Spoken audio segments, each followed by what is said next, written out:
To discuss the U.S. perspective of the Iran nuclear deal, I'm joined by Robert Einhorn. He worked for the U.S. State Department and played a leading role in the formulation of U.S. foreign policy on Iran's nuclear program. Mr. Einhorn, thanks for joining us. Thank you. Are you surprised that the United States and its allies on the one hand and Iran on the other hand did not reach an agreement? No, I'm not surprised at all. In fact, I would have been astonished if they managed to complete the agreement by this November 24th deadline. There were serious gaps remaining on some key issues. They tried very hard to close those gaps, but it wasn't possible, so they made the wise choice of extending the talks for a few more months. Those gaps that you talk about, what are these issues that divide these two sides? Well, there are several big issues, but two principal ones. First is the size of the uranium enrichment capacity that Iran would retain under an agreement.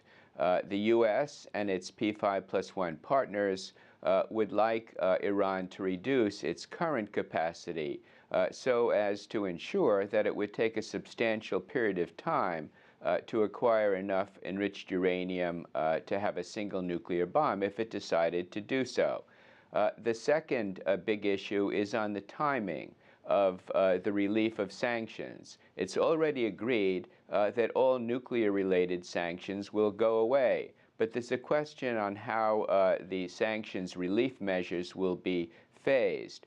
Iran, somewhat understandably, would like those sanctions to be lifted completely by a certain period of time, whereas the United States and its P5+1 partners believe that sanctions should be eased incrementally as Iran demonstrates to the satisfaction of the International Atomic Energy Agency that it's complying with its obligations.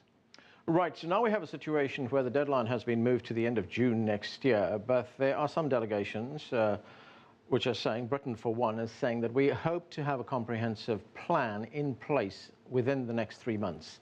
Is that realistic? I think it is. What the framework they're now operating on is that within 4 months they have to have what they call a political agreement, and then perhaps take 3 additional months until the end of June to work out all the critical details. But what is required are some important political decisions. And from my perspective, I think Iran needs to make some critical choices now, and I'm sure the Iranian negotiating team has returned to Tehran, and they will be having a lot of internal discussions. But I think Iran has, in some respects, had an unrealistic expectation about what is achievable. I hope the inability to reach agreement by the November 24th deadline will convince them that they need to modify their positions in a number of ways. Right. Despite that, though, the Iranians themselves are sounding very upbeat. We had President Hassan Rouhani who said, and I'm quoting here, many gaps have been eliminated. Does this tell us that there is a very strong political will among the Iranians to get to an agreement?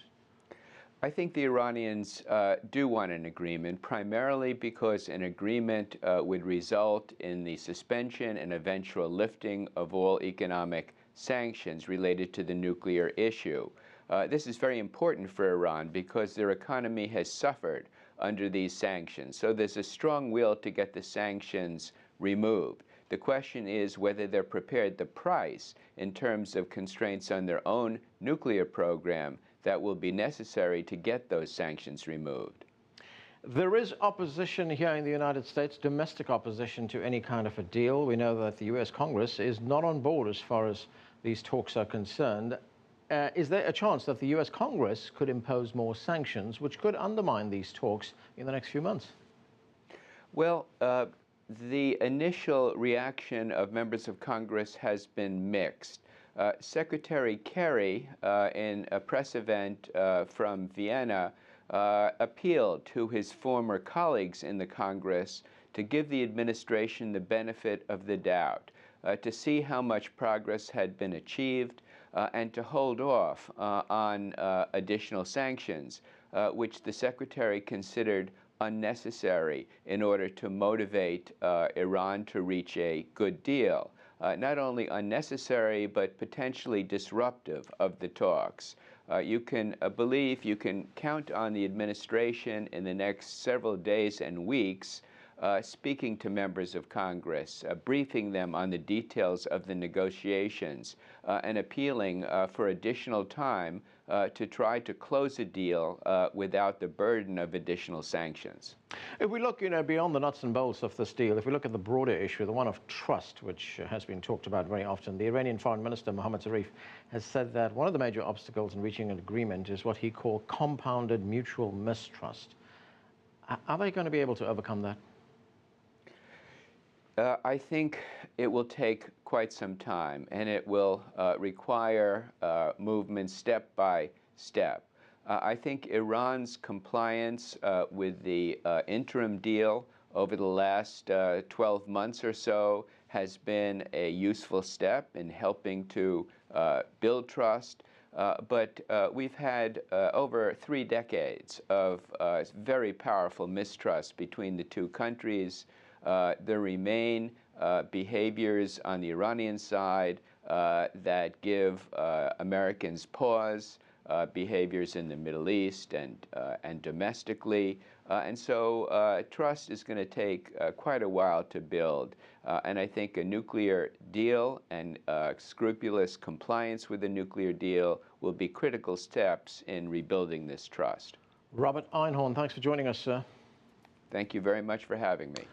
That's all we have time for, but the conversation continues online. Join us on CCTV America's Facebook page to comment on this or any other show, or chat with us on Twitter at cctv-america. I'm Anand Naidu in Washington, D.C. Thanks for watching.